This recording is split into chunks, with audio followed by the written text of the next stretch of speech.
What's going on, guys? My name is Indomitable Will.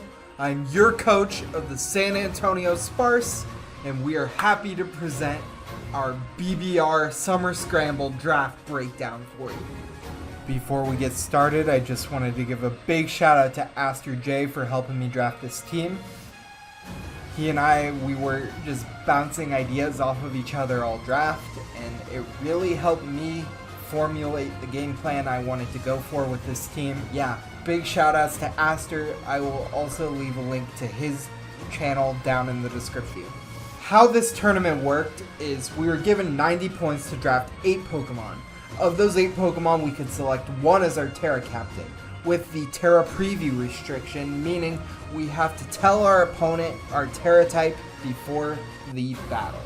And this is a 64-person tournament. At first we will be in pools of 4. The top 2 will move on to a 32-man bracket.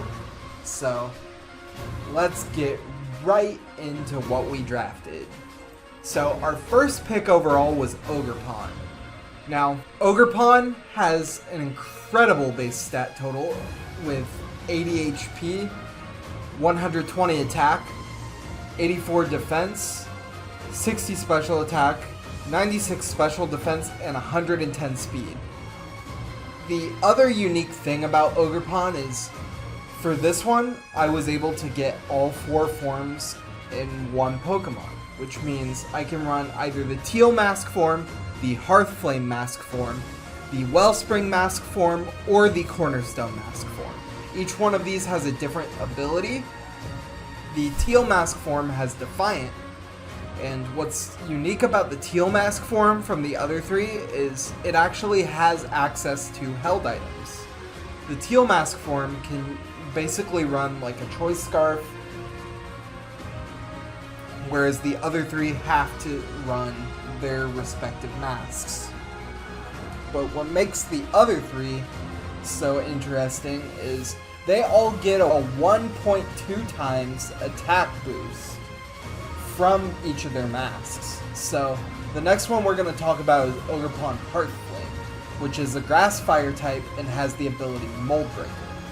So Ogerpon Hearthflame, it gets around a lot of the unaware threats in the format with its boosted Swords Dance Ivy Cudgels, which Ivy Cudgel is a broken move. It's base 100 and has a high critical hit ratio, and it changes type depending on the user's mask.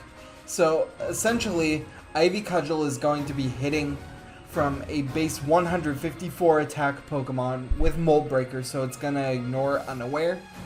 And now the Wellspring Mask, it also has its uses, as it has Water Absorb as its ability, which means it can come into just about any water hit and recover that damage, as well as threaten a lot of water types with its grass moves.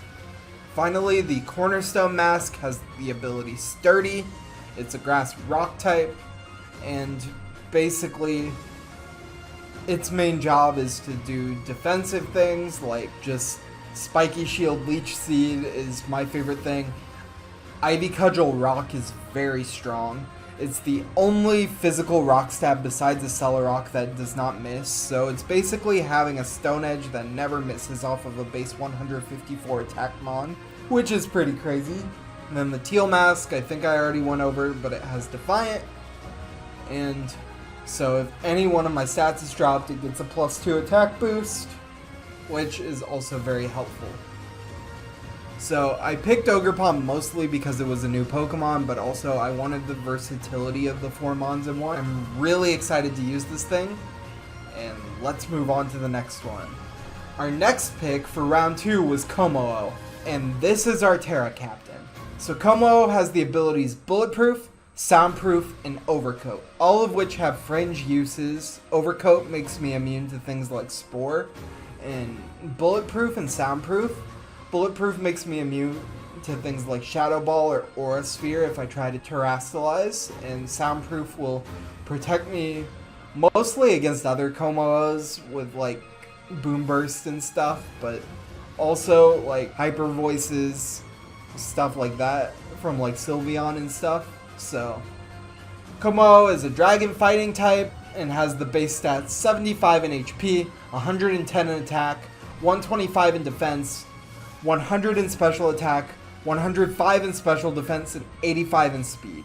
With this thing being our terrestrializing captain, anything can go. You know, Como has a bunch of powerful setup options. It has Iron Defense with Body Press, it has Dragon Dance, it has Belly Drum, it has Clangorous Soul, and it has sets such as Scarf and Banded that it can also run, as well as just having really good bulk on top of that. And overall, I just thought Como as a Terra Captain would be a great choice to add to this team, and I really wanted to use it. Up next, for our round 3 pick, we have Iron Bundle, with the ability Quark Drive, giving it an extra boost in its highest stat when electric terrain is set up, or when it's holding the booster energy, which it has a base HP stat of 56, 80 attack, 114 defense, 124 special attack, 60 special defense, and 136 speed. With the ice and water typing and access to the move Freeze Dry, Iron Bundle hits really hard. There is barely anything in the game that switches into it. Overall, it's just going to be a nice dominant special attacker, good to pair alongside Como, which can be either, and Ogerpon, which is mostly a physical attacker. Up next, we have Sandy Shocks. This was round 4, so the draft was at its halfway mark here, and I wanted something that could set hazards as well as pivot out, which Sandy Shocks does both of those things. It clicks Stealth Rock, it clicks Spikes, it clicks Volt Switch, and it's a ground and electric typing, both 2 typings I really like. Its ability, like Iron Bundles, gives it a boost in its most proficient stat when the sun is up rather than when electric terrain is up, and it has a base stat total of HP is 85, attack is 81, defense is 97, special attack is 121, special defense is 85, and speed is 101. So Sandy Shocks, it can really do it all. It can be a support mon, it can be an offensive attacker, whatever I really feel like it doing, it's going to be really strong on the team, and a really nice addition at that. Coming in at round 5, we have another new Pokemon. We have Pheasantipity. It has 2 abilities in Toxic Chain and Technician. Toxic Chain is a new ability that gives all of Pheasantipity's attacks a 20% chance to badly poison the opponent. Badly poison meaning the poison damage racks up. And from my understanding with how this ability works, it also works on steel types as well as other poison types. And then Technician, boosting all of Pheasantipity's weaker attacks to basically maximize its damage output, which it kind of needs because its attack stats are lackluster. Speaking of stats, its HP is 88, its attack is 91, its defense is 82, its special attack is 70, special defense is 125, and its speed is base 99, which overall, pretty solid stats. Like I said, the attack stats are lackluster, but the Poison Fairy typing and both of these abilities kind of help balance that out a little bit. And yeah, Pheasantipity was kind of a case of new toy syndrome. I really just wanted to use it. So I'm really excited to use that thing. Yeah, moving on, we have our round 6 pick, which was Fortress. Fortress is a Steel Bug type Pokemon. It has the ability Sturdy and Overcoat. It has an HP of 75, an attack of 90, a defense of 140, special attack of 60, a special defense of 65, and a speed of 40. Basically, Fortress, it gets Volt Switch, it gets Rapid Spin, and it gets all of the hazard moves. So that was basically just my entire thought process. Yes, it's a steel type, which we needed one, but it's also a slow pivot, it can get rid of hazards, it can set hazards, pretty much everything this team wanted. And I know Fortress may have fell off in previous generations, but I believe in this generation, with the lack of good hazard removal, that it is back on the menu, a fairly decent hazard removal option at that. Up next, we have the Dark and Flying type, Vullaby.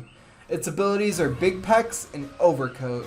It has a base HP of 75, attack of 55, defense of 75, special attack of 45, special defense of 65, and speed of 60.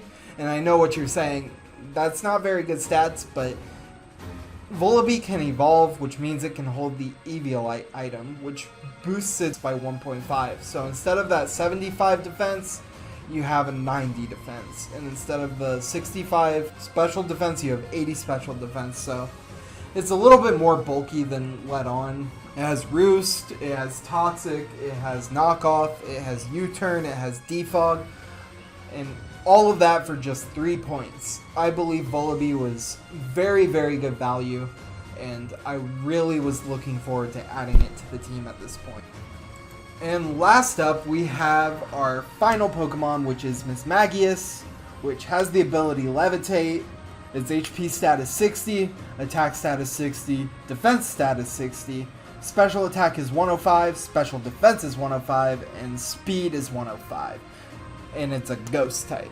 So Mismagius has Levitate, which means it's immune to ground type moves. As well as that, it is also immune to normal type moves, which means Rapid Spin, which lets us keep our hazards up on the field. We also just have a strong special attacker in Mismagius. It's decently fast. It can prevent Rapid Spin, and overall, just valuable utility. So let me know what you all think of my team, and I will see you guys for our first pool battle, which will be going live in a couple of days.